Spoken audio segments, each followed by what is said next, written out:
ये कहानी है 4 ऐसी लड़कियों की जो कि ज़ॉम्बी एपोकलिप्स के दौरान अपने स्कूल में फंस जाती हैं, जहां पर अब वो कैसे सरवाइव करेंगी। चलिए देखते हैं इस कहानी में। तो कहानी की शुरुआत होती है जापान के एक स्कूल से, जहां पर हम कुरुमी नाम की एक लड़की को देखते हैं। कुरुमी रेसिंग की प्रैक्टिस करते हुए अपने क्रश को ताड़ रही थी, जिससे वो नीचे गिर जाती है। इसके बाद वो स्कूल की नर्स से पट्टी बंधवाने जाती है। नर्स, जिनका नाम मेगुमी था, वो कहती हैं कि तुम उस लड़के कात्सुरागी को पसंद करती हो ना, तुमने बिल्कुल उसके जैसे ही ब्रेसलेट पहनी है। तभी एक लड़की यूकी सामने आती है और कहती है कि क्या ये बात सच है। कुरुमी यूकी को देखकर कहती है कि तुम आज फिर से क्लास को स्किप कर रही हो और यहाँ बैठकर मांगा पढ़ रही हो। ये चीज देखकर मेगुमी तुरंत ही उसे वापस क्लासेस में भेज देती हैं। इसके बाद कुरुमी भी मेगुमी से कहती है कि आप तो सच में एक बहुत बेहतरीन टीचर हो। अब इसके बाद कुरुमी भी अपने घर जाने लगती है। तभी उसका दोस्त कात्सुरागी, जिसे वो पसंद करती है, उसके पास आता है और ये देखकर कुरुमी को शौक लगता है और वो नीचे गिर जाती है। अब इसके बाद दोनों बातें करते हुए घर जाने लगते हैं। कुरुमी को काफी अच्छा लग रहा था। फिर अगले ही दिन कुरुमी तुरंत मेगुमी के पास आ जाती है और उन्हें बताती है कि कल मैं उसी लड़के के साथ घर तक गई थी। अब तभी यूकी दोबारा सामने आती है, जो कि आज फिर से यहाँ पर आराम कर रही थी। वो भी कुरुमी की बातें सुनने लगती है। कुरुमी कहती है कि मुझे समझ नहीं आ रहा आगे अब मुझे क्या करना चाहिए। यूकी कहती है कि जाकर उस लड़के को प्रपोज कर दो। मेगुमी भी कुरुमी को आइडिया देती हैं कि यही बिल्कुल सही रहेगा। अब तभी एक तीसरी लड़की यूरी-सान यहाँ पर आ जाती है। वो मेगुमी से कहती है कि टीचर, क्या आप कुछ समय बाद स्कूल की छत पर आकर हमारी उगाई हुई सब्जियों को देख सकती हो। मेगुमी यहाँ करती है और यूरी-सान यहाँ से चली जाती है। इसके बाद मेगुमी इन दोनों को बताती है कि वो भी तुम्हारी ही तरह 3rd ईयर की स्टूडेंट है, जो कि हॉर्टिकल्चर क्लब की प्रेसिडेंट है। वो लोग छत पर सब्जियां उगाना सीखती हैं। अब इसके बाद मेगुमी कुरुमी को ऑल द बेस्ट बोलती हैं और कहती हैं कि उस लड़के को अच्छे से प्रपोज करना। फिर ये दोनों भी यहाँ से चली जाती हैं। कुछ समय बाद जब कुरुमी बाहर आती है तो कात्सुरागी भागता हुआ उसी की तरफ आ रहा था। कुरुमी उसे प्रपोज करने के बारे में सोच रही थी, लेकिन ये सीन यहीं पर कट हो जाता है और फिर कहानी कुछ समय आगे जाती है, जहां आज सुबह कुरुमी स्कूल में ही सोकर उठती है। वो अपने कपड़े बदलकर एक शॉवल उठाती है और बाहर चली जाती है। यूकी भी क्लास के अंदर से सभी बच्चों को आता हुआ देख रही थी। तभी कुरुमी भी इसी रूम में आ जाती है और इन दोनों के साथ यहाँ पर वही लड़की यूरी-सान भी होती है। इन तीनों की अच्छी दोस्ती हो चुकी थी, लेकिन अजीब बात तो ये थी कि यूरी-सान स्कूल में ही खाना बना रही थी, मानो ये लोग यहीं पर रहते हों। और यहाँ पर हमें पता चलता है कि इन तीनों ने मिलकर एक क्लब बनाया है, जिसका नाम है स्कूल लिविंग क्लब, और ये तीनों इस क्लब की मेंबर्स हैं, इसीलिए ये तीनों इसी स्कूल में जिंदगी जी रही हैं। अब इसके बाद यूकी अपनी टीचर मेगुमी को बुलाने जाती है। उनका रूम भी बिल्कुल ऐसा ही था जैसे मेगुमी भी स्कूल में ही रहती हो। इसके बाद ये चारों बैठकर ब्रेकफास्ट करती हैं। खाने के दौरान यूकी काफी खुश होती है। वो बिल्कुल बच्चों की तरह बिहेव कर रही थी। वो बार बार मेगुमी से बात करती है, लेकिन यूरी-सान और कुरुमी किसी चीज को लेकर परेशान थीं। साथ ही वो दोनों मेगुमी से भी कोई बात नहीं करती। इसके बाद ये चारों छत पर आ जाती हैं, जहाँ पर इन्होंने सब्जियां उगाई थी। यूकी कहने लगती है कि यहाँ तो सब कुछ कितना अच्छा है, यहाँ पर इलेक्ट्रिसिटी है, पानी है और म्यूजिक रूम भी है, और यहाँ पर मांगा और ढेर सारी चीजें हैं, और हम इन सभी को इस्तेमाल कर सकते हैं क्योंकि हम लोग स्कूल लिविंग क्लब के मेंबर्स हैं। यहाँ पर यूकी सब्जियां लेकर नीचे आती है और अपनी एक दोस्त से बात करने लगती है। फिर वो क्लास में आकर बाकी सभी को भी ये सब्जियां दिखाती है और यूकी काफी खुश थी, लेकिन कुरुमी और यूरी-सान उसे देखकर परेशान थीं, क्योंकि असल में यूकी के आसपास कोई भी नहीं होता और इस पूरे स्कूल और पूरे शहर में ज़ॉम्बी एपोकलिप्स फैल चुका है, जिसमें सभी लोग मारे गए और ज़ॉम्बी बन गए हैं, और ये तीनों अब स्कूल में रहकर सरवाइव कर रही हैं। लेकिन यूकी को उस ज़ॉम्बी एपोकलिप्स से बहुत बड़ा सदमा लगा था, जिससे वो रियलिटी को एक्सेप्ट नहीं कर पाई और उसने स्कूल में अपनी एक इमेजिनरी दुनिया बना ली है। उसके लिए कभी भी ज़ॉम्बी एपोकलिप्स नहीं फैला है और स्कूल में सब कुछ बिल्कुल नॉर्मल चल रहा है। यूकी सोचती है कि वो स्कूल में इसीलिए रह रही है क्योंकि वो स्कूल लिविंग क्लब की मेंबर है। हालांकि कुरुमी और यूरी-सान सच्चाई जानती हैं कि स्कूल के बाहर इनकी जान को खतरा है। अब इसके बाद कुरुमी और यूरी-सान दूसरी बिल्डिंग के कैफेटेरिया में जाकर खाना लाने का प्लान बनाती हैं। दोनों अपने हथियारों के साथ वहां पर जाने लगती हैं। यूकी अपनी ही दुनिया में बिजी होती है। उसे लग रहा था कि वो सबके साथ क्लासरूम में बैठी है और मेगुमी पढ़ा रही हैं। हालांकि क्लास में कोई भी बच्चा नहीं होता। कुरुमी और यूरी-सान ये देखती हैं और फिर कैफेटेरिया में जाने लगती हैं। यूरी-सान अपने बनाए हुए बैरिकेड्स के दूसरी तरफ झांकती है, जहां पर अब भी ज़ॉम्बीज घूम रहे थे, और तो और इन्होंने जिन क्लासरूम्स को बंद करके रखा था वहां भी ज़ॉम्बीज दरवाजा तोड़ने की कोशिश कर रहे होते हैं। इसके बाद ये दोनों नीचे वाले फ्लोर पर आ जाती हैं और सावधानी से आगे बढ़ने लगती हैं। ज़ॉम्बीज यहाँ पर चारों तरफ घूम रहे थे। यूरी-सान बॉल फेंकती है, जिनकी आवाज सुनकर सारे ज़ॉम्बीज उनके ही पीछे जाने लगते हैं और ये दोनों आगे बढ़ जाती हैं। मगर तभी कुरुमी एक ज़ॉम्बी के करीब आ जाती है। वो ज़ॉम्बी इन्हें महसूस कर लेता है। ये दोनों शांत होकर बैठ जाती हैं, जिससे ज़ॉम्बी यहाँ से चला जाता है। मगर तभी एक दूसरा ज़ॉम्बी यहाँ पर आकर कुरुमी पर हमला कर देता है। इसी दौरान पहले वाला ज़ॉम्बी यूरी-सान की तरफ बढ़ने लगता है, लेकिन यूरी-सान बैट से उस पर हमला करती हैं, मगर बैट से उस ज़ॉम्बी पर कोई भी असर नहीं पड़ता। यहीं पर कुरुमी दूसरे ज़ॉम्बी से लड़ रही थी। कुरुमी यूरी-सान को खतरे में देखकर उस ज़ॉम्बी को शॉवल से मारती है और फिर दूसरे ज़ॉम्बी को भी मारकर यूरी-सान को बचा लेती है। अब ये दोनों तुरंत यहाँ से आगे बढ़ती हैं और कैफेटेरिया में आ जाती हैं, जो कि पूरा तबाह हो चुका था। सामान हर तरफ फैला होता है, जो देखकर ये दोनों समझ जाती हैं कि ज़ॉम्बीज़ ने यहाँ पर भी हमला किया होगा।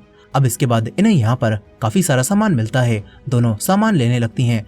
तभी कुरुमी को एक अलमारी से कोई आवाज आती है और कुरुमी के सामने कोई आ जाता है। कुरुमी उसे ज़ॉम्बी समझकर उससे फाइट करने लगती है, लेकिन असल में वो एक दूसरी लड़की थी। यूरी-सान भी यहाँ पर आकर इन दोनों को रोकती है। इसके बाद ये दोनों उस लड़की को अपने साथ अपनी बिल्डिंग में ले आती हैं। कुरुमी उसे अच्छे से चेक करती है और बताती है कि इसके शरीर पर काटने का कोई भी निशान नहीं है, मतलब ये लड़की इन्फेक्टेड नहीं है। इसके बाद यूरी-सान और यूकी उससे बात करती हैं। वो लड़की बताती है कि मेरा नाम मिकी है और मैं सेकेंड ईयर की स्टूडेंट हूँ। यूकी उससे काफी अच्छे से बात करती है और बाकी सभी से इंट्रोड्यूस कराती है। यूकी मिकी से कहती है कि तुम्हारा स्वागत है हमारे स्कूल लिविंग क्लब में। यूरी-सान उसे स्कूल लिविंग क्लब का मतलब समझाती है और कहती है कि इसके मेंबर्स स्कूल में ही रहते हैं और एक्टिविटीज करते हैं। यहीं पर यूकी मिकी को अपने एक टेडी बियर से भी मिलवाती है, जिसका एक कान गायब था। इसके बाद कुरुमी यूकी को मिकी के लिए ड्रेस लाने के लिए बाहर भेजती है और फिर ये दोनों अकेले में मिकी से बात करती हैं और पूछती हैं कि क्या नॉर्थ की साइड में कोई और भी जिंदा है, लेकिन मिकी कहती है कि नहीं, मैं अकेली थी। कुरुमी बताती है कि ये साउथ की साइड है और ये बिल्डिंग बिल्कुल सेफ है, तुम यहाँ पर रह सकती हो। फिर ये लोग मिकी को अपने साथ खाना भी खिलाती हैं। यहाँ पर मेगुमी कुछ कहती हैं और उनकी बात पर सिर्फ यूकी ही रिएक्ट करती है, बाकी तीनों उनकी बात को अनसुना कर देती हैं। इसके बाद अगले दिन यूकी मिकी को छत पर लेकर जाती है और कहती है कि देखो बाहर का नजारा कितना खूबसूरत है, सब लोग कितनी मेहनत कर रहे हैं। लेकिन मिकी को समझ नहीं आता कि यूकी ऐसा क्यों कह रही है, क्योंकि मिकी को तो चारों तरफ ज़ॉम्बीज दिख रहे थे। इसके बाद यूकी मिकी को स्कूल लिविंग क्लब की जगहें दिखाती है और ब्रॉडकास्टिंग रूम में भी ले जाती है, लेकिन मिकी इनका क्लब ज्वाइन करने से मना करने लगती है। अब तभी यूकी किसी लड़की से बात करना शुरू कर देती है, लेकिन मिकी को तो कोई भी दिखाई नहीं दे रहा था। यहीं पर कुरुमी अपनी उसी ब्लैक ब्रेसलेट को देखकर कुछ सोच रही थी। तभी यूरी-सान यहाँ पर आ जाती है। कुरुमी उसे दिखाती है कि एक ज़ॉम्बी बॉल से कुछ कर रहा है। इन दोनों को लगता है कि ज़ॉम्बीज अपनी पुरानी यादें वापस लाने की कोशिश कर रहे हैं। अब तभी मिकी भी यहाँ पर आ जाती है। वो इन दोनों से पूछती है कि यूकी इतना अजीब बिहेव क्यों कर रही है। ये दोनों उसे बताती हैं कि यूकी को सदमा लगा था, जिससे उसने अपने दिमाग में एक दुनिया बना ली है जहाँ पर ज़ॉम्बी एपोकलिप्स कभी फैला ही नहीं और स्कूल बिल्कुल पहले जैसा है। यूरी-सान बताती हैं कि शुरुआत के दिनों में यूकी के साथ बस ऐसा कभी कभी हुआ करता था, लेकिन पिछले कई दिनों से वो ऐसी ही अपनी दुनिया में जीने लगी है। यूरी-सान मिकी से कहती हैं कि प्लीज तुम उसके सामने ऐसा बिहेव करना जैसे कुछ भी ना हुआ हो। मिकी कोई जवाब नहीं देती, क्योंकि वो तो यहाँ से भागने का प्लान बना रही थी। वो एक रूम से अपनी जरूरत का सामान लेने लगती है, लेकिन तभी कुरुमी यहाँ पर आकर उसे रोक देती है और कहती है कि तुम बाहर नहीं जा सकती, हमें बचाने के लिए रेस्क्यू टीम्स यहाँ पर जरूर आएंगी। लेकिन मिकी कुरुमी से ही बहस करने लगती है। वो कहती है कि अगर बाहर खतरा है तो यहाँ भी तो खतरा है, हमें साथ में बाहर चलना चाहिए। मगर कुरुमी कहती है कि हम यूकी को इस हालत में बाहर नहीं ले जा सकते। इस पर मिकी कहती है कि फिर हमें उसे यहीं पर छोड़ देना चाहिए। ये बात सुनकर कुरुमी को गुस्सा आ जाता है। वो मिकी को यूरी-सान के पास ले जाती है।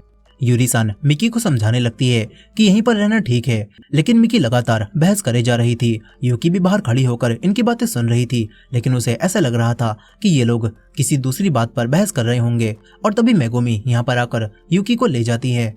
अंदर यूरी-सान मिकी को समझाने की कोशिश करती हैं कि हमारे पास खाना और पानी है और रहने की जगह है, इसलिए यहाँ पर रहना ठीक होगा, लेकिन मिकी नहीं मानती। तभी कुरुमी को गुस्सा आ जाता है। वो कहती है कि ठीक है, तुम्हें जहाँ भी जाना है तुम जा सकती हो।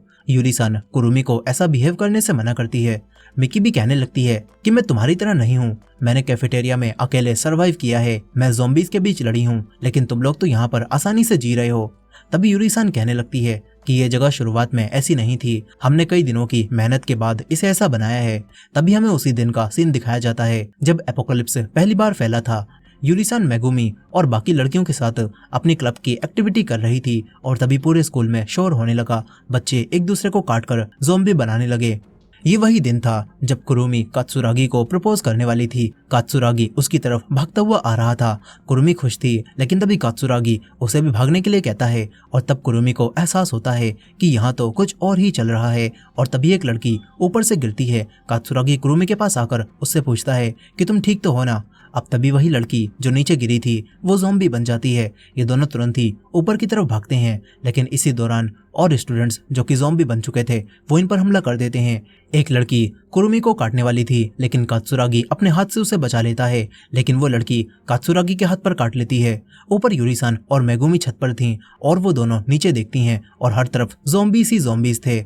और इसी भगदड़ और अपने दोस्तों को ज़ॉम्बी बनता हुआ देखकर यूकी को सदमा लग जाता है। कुरुमी भी कात्सुरागी को लेकर ऊपर आ जाती है, लेकिन यहाँ भी कुछ ज़ॉम्बीज़ थे और उन ज़ॉम्बीज़ को देखकर कुछ बच्चे नीचे की तरफ भागते हैं। मेगुमी उन्हें रोकने की कोशिश करती है क्योंकि नीचे और भी ज्यादा खतरा था, लेकिन वो सभी बच्चे चले जाते हैं और ज़ॉम्बीज़ उन पर हमला कर देते हैं। यूरिसान और मेगुमी को मजबूरन दूसरे बच्चों को नीचे ही छोड़कर दरवाजा बंद करना पड़ता है ताकि ज़ॉम्बीज़ ऊपर ना आ पाएं।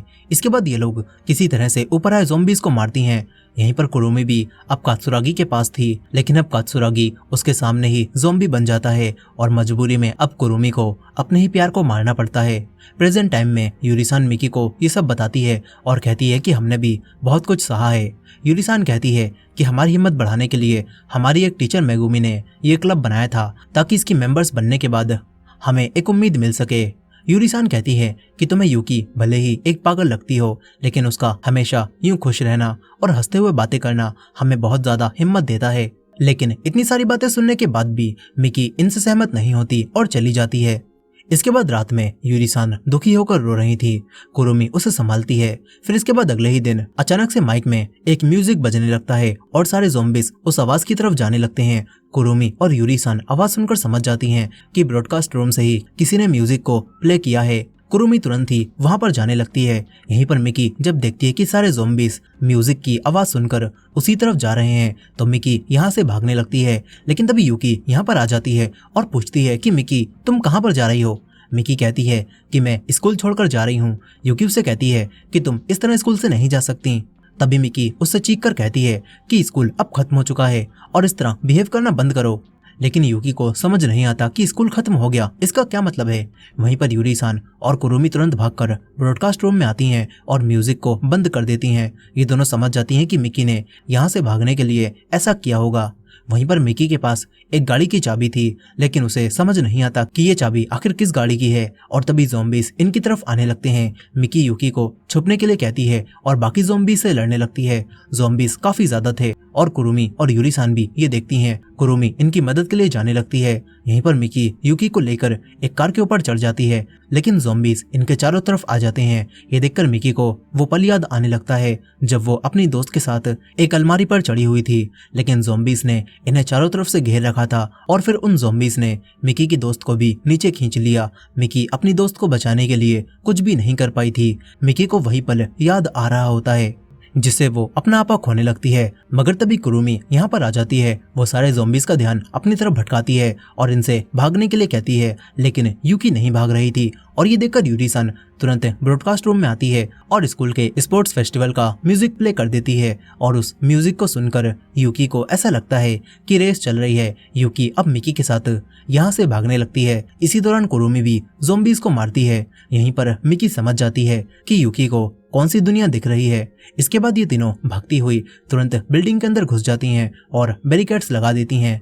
लेकिन मिकी अब उदास होकर एक तरफ बैठी होती है। तभी यूकी उसके पास आकर उससे बातें करने लगती है। मिकी को अब यूकी से बात करके अच्छा लगता है और वो भी इनकी दोस्त बनने लगती है। यूकी की मुस्कुराहट ने मिकी को भी अब एक उम्मीद दे दी थी। अब इसके बाद अगले दिन कुरुमी और मिकी एक रूम को देखती हैं जो कि ज़ॉम्बी से भरा हुआ था। कुरुमी कहती है कि अगर किसी तरह से हम इस रूम को पार कर लें तो हम लोग डिजास्टर प्रिवेंशन रूम में पहुंच जाएंगे, जहां बहुत सारा खाना और पानी हो सकता है। कुरुमी कहती है कि मैं अकेली थी जो कि फाइट कर सकती थी। इसी वजह से हम अब तक इस रूम के ज़ॉम्बीज को नहीं मार पाए, लेकिन मैंने कल तुम्हें फाइट करते हुए देखा और अगर हम दोनों मिलकर कोशिश करें तो हम इन सारे ज़ॉम्बीज को मार सकते हैं। मिकी भी मान जाती है और कहती है कि मुझे समझ आ गया है तुम्हें किस तरह से यूकी ने हिम्मत दी थी। मिकी भी अब इनके स्कूल लिविंग क्लब को ज्वाइन कर लेती है। अब इसके बाद ये दोनों ज़ॉम्बीज पर हमला बोल देती हैं और सारे ज़ॉम्बीज को बुरी तरह मारने लगती हैं। ये दोनों ज़ॉम्बीज को खत्म कर रही थी, लेकिन तभी मिकी के सामने उसकी दोस्त आ जाती है जो कि ज़ॉम्बी बन चुकी थी। मिकी उसके सामने कुछ भी नहीं कर पाती, तभी कुरुमी आकर उसे बचाती है। फिर ये दोनों सारे ज़ॉम्बीज को मार देती हैं। इसके बाद ये दोनों सारे ज़ॉम्बीज की बॉडी को यहाँ से हटाती हैं और डिजास्टर प्रिवेंशन रूम में आ जाती हैं, जहां पर ढेर सारा खाना रखा हुआ था। उसे देखकर ये लोग काफी खुश होती हैं, क्योंकि इतने खाने से ये लोग कई महीने यहाँ पर गुजार सकती थीं। इसके बाद मिकी और यूकी कुछ बॉक्स को लेकर बाहर चली जाती हैं और यूरी-सान और कुरुमी बॉक्स निकालकर बाहर रख रही थी। मगर तभी एक ज़ॉम्बी जो कि यहाँ मौजूद था वो सामने आता है और इन पर हमला कर देता है। यूरी-सान उसे देखकर डर जाती है। कुरुमी उसे मारने वाली थी, लेकिन गलती से कुरुमी उस ज़ॉम्बी की आंखों में देख लेती है, जिससे कुरुमी को वो पल याद आ जाता है जब कात्सुरागी उसके सामने ज़ॉम्बी बना था। कुरुमी अब कुछ भी नहीं कर पाती और ज़ॉम्बी उसे काटने वाला होता ही है, लेकिन तभी यूरी-सान एक फायर एक्सटिंग्विशर से उस पर हमला करती है और उसे मार देती है। ये दोनों देखती हैं कि यहाँ पर और ज़ॉम्बीज नहीं हैं और कुरुमी यहाँ से चली जाती है। कुरुमी छत पर आती है। वो सबके सामने अपने आंसुओं को छुपा रही थी, लेकिन असल में आज भी उसे कात्सुरागी की बहुत याद आती है। ज़ॉम्बी बनने से ठीक पहले कात्सुरागी ने कुरुमी को बताया था कि मैं तुम्हें पसंद करता हूँ और इसीलिए मैंने उस क्लब को भी ज्वाइन किया था जिसमें तुम थी। लेकिन कुरुमी को अपने प्यार का इजहार करने का मौका ही नहीं मिला और कात्सुरागी ज़ॉम्बी बन गया। उस दिन कुरुमी को अपने प्यार को अपने ही हाथों मारना पड़ा था, जिससे कुरुमी आज भी काफी दुखी है। तभी यूरी-सान उसके पास आती है। कुरुमी दोबारा अपने आंसुओं को छुपाने की कोशिश करती है, लेकिन यूरी-सान कहती हैं कि तुम्हें अपने आंसुओं को रोकने की जरूरत नहीं है, तुम भी अपना दर्द दिखा सकती हो। कुरुमी से अब और नहीं सहा जाता, वो यूरी-सान के गले लगकर रोने लगती है। अब इसके बाद दोनों वापस यूकी और मिकी के पास आ जाती हैं, जहां पर यूकी को एक कैमरा मिला था। ये लोग उस कैमरे से अपनी फोटोज लेने लगती हैं। इसके बाद ये लोग मिलजुल कर यहाँ पर रहती हैं और साथ ही अपने बैरिकेड्स को भी बढ़ाती हैं ताकि रहने के लिए इन्हें और भी जगह मिल सके। इसी तरह ये लोग खुशी से काफी समय तक साथ रहती हैं। लेकिन अजीब बात तो ये होती है कि मेगुमी अब भी बाकी दिनों को छोड़कर सिर्फ यूकी से ही बातें कर रही होती है। खैर कुछ समय बाद ये चारों जब छत पर होती हैं, तभी यूकी आइडिया देती है कि हमें स्कूल में फेस्टिवल करना चाहिए। इन्हें आइडिया पसंद आता है और मिकी कहती है कि हमें फॉर्च्यून टेलिंग करनी चाहिए। ये लोग तैयार हो जाते हैं। तभी यूरी-सान कहती है कि आज मैं मेगुमी से इस बारे में बात करने जाऊंगी। इसके बाद यूरी-सान मेगुमी के रूम में आ जाती है और बताने लगती है कि अब यूकी ठीक होने लगी है। अब मिकी ज्यादातर उसके साथ रहती है और यूकी को आपकी जरूरत अब कम पड़ती है। तभी मेगुमी पूछती हैं कि तुम कैसी हो, क्या तुम ठीक हो? यूरी-सान उदास हो जाती है और कहती है कि मुझे हमेशा चिंता रहती है कि हमारा फ्यूचर में क्या होगा। तभी मेगुमी कहती है कि जब तक तुम चारों साथ हो और साथ मिलकर काम कर रही हो, तब तक तुम्हें किसी भी चीज से घबराने की जरूरत नहीं है। यूरी-सान खुश हो जाती है और यहाँ से चली जाती है। अब इसके बाद ये चारों फेस्टिवल की तैयारी करने लगती हैं। इसी दौरान बातें करते हुए यूकी कहती है कि मैं ग्रेजुएट होकर कोई काम या फिर आगे और पढ़ना चाहती हूँ। यूरी-सान कहती है कि मुझे भी ग्रेजुएट होकर कॉलेज जाना है। कुरुमी भी कहती है कि मुझे स्पोर्ट्स में मेजर करना है और मिकी बताती है कि मैं तो अभी और भी पढ़ना चाहती हूँ। इनकी बातें सुनकर यूकी कहती है कि चलो हम चारों साथ में यूनिवर्सिटी जाएंगे और अक्सर मेगुमी के घर में रुका करेंगे। तीनों इसे इमेजिन करने लगती हैं। अब इसके बाद इनके फेस्टिवल का दिन आ जाता है। यूकी मेगुमी को लेकर आती है और फिर ये चारों अपना फेस्टिवल शुरू करती हैं। लेकिन यहीं पर ज़ॉम्बीज में से एक ज़ॉम्बी के हाथ में लाइटर आ चुका था, जो कि काफी खतरनाक था। इधर यूकी सबको उनका फ्यूचर बताती है और ये लोग मजे कर रही थी। लेकिन तभी पूरे स्कूल की बिल्डिंग्स में फायर अलार्म बजने लगता है और अलार्म की आवाज सुनकर ज़ॉम्बीज भी बिल्डिंग की तरफ जाने लगते हैं। यहीं पर ये चारों हथियार लेकर नीचे आती हैं और समझ जाती हैं कि कहीं पर आग लगी हुई है। मेगुमी यूकी को अपने साथ लेकर चली जाती है। कुरुमी और मिकी देखती हैं कि जिन ज़ॉम्बीज को इन्होंने क्लासरूम में कैद करके रखा है वो और भी ज्यादा एग्रेसिव होकर दरवाजा तोड़ने की कोशिश कर रहे हैं। इसके बाद ये लोग और नीचे आती हैं और यहाँ पर ज़ॉम्बीज बैरिकेड्स को तोड़ने की कोशिश कर रहे थे और तभी एक ज़ॉम्बी जो कि आग से जल रहा था अंदर आ जाता है, जिससे रस्सियां जल जाती हैं और बैरिकेड भी टूट जाते हैं और बाकी ज़ॉम्बीज भी अंदर आकर इन पर हमला कर देते हैं। अब एक तरफ मिकी और यूरी-सान थी और दूसरी तरफ कुरुमी और यूकी। कुरुमी मिकी से कहती है कि यूरी-सान के साथ भागो और मेरी चिंता मत करो। वो दोनों जान बचाकर ऊपर की तरफ भागती हैं। यहीं पर कुरुमी यूकी को बचाने के लिए ज़ॉम्बी से लड़ने लगती है, लेकिन इतने सारे ज़ॉम्बीज को रोकना कुरुमी के लिए बहुत मुश्किल था। कुरुमी यूकी से कहती है कि यहाँ से भागो और मेगुमी यूकी को लेकर भाग जाती है। वहीं पर मिकी और यूरी-सान एक रूम में पहुंच चुकी थी, लेकिन ज़ॉम्बीज यहाँ भी आने लगते हैं। ये लोग दरवाजा बंद करती हैं, लेकिन ज़ॉम्बीज काफी ज्यादा थे, इसीलिए ये दोनों ऊपर की तरफ भागती हैं। वहीं कुरुमी के लिए इन ज़ॉम्बी से लड़ना और मुश्किल हो रहा था। उसका ट्रॉमा उसे अब भी परेशान कर रहा होता है। कुरुमी भी इनसे बचकर भागने लगती है। वहीं वो दोनों जब ऊपर पहुंचती हैं तो देखती हैं कि ज़ॉम्बीज यहाँ भी पहुंच चुके हैं और साथ ही अब क्लासरूम के अंदर से भी ज़ॉम्बीज बाहर आने लगते हैं। मिकी यूली-सान को लेकर भागती है, साथ ही सारे ज़ॉम्बीज भी अब बाहर आकर इनके पीछे पड़ जाते हैं। वहीं दूसरी तरफ कुरुमी ऊपर पहुंचती है तो देखती है कि सेफ एरिया में भी अब ज़ॉम्बीज घुस चुके हैं। कुरुमी छत की तरफ भागती है और तो और जलते हुए ज़ॉम्बीज की वजह से पूरे स्कूल में भी आग लग जाती है। वहीं पर यूकी अब अकेली होती है, उसे समझ नहीं आता कि यहाँ पर क्या चल रहा है। और वहीं कुरुमी छत पर पहुंचकर ज़ॉम्बीज को रोकने की कोशिश करती है, लेकिन ज़ॉम्बीज बहुत ज्यादा थे, इसीलिए कुरुमी एक जगह पर ऊपर चढ़ जाती है।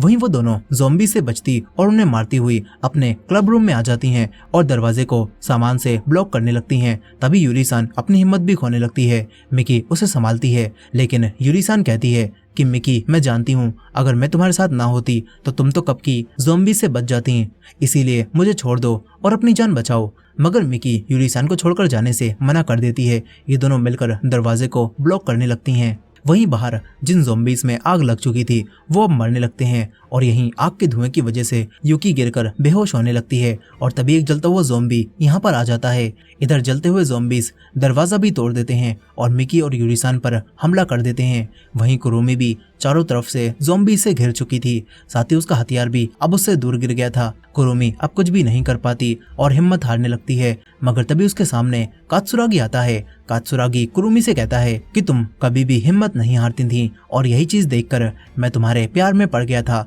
इसीलिए तुम हार नहीं मान सकती।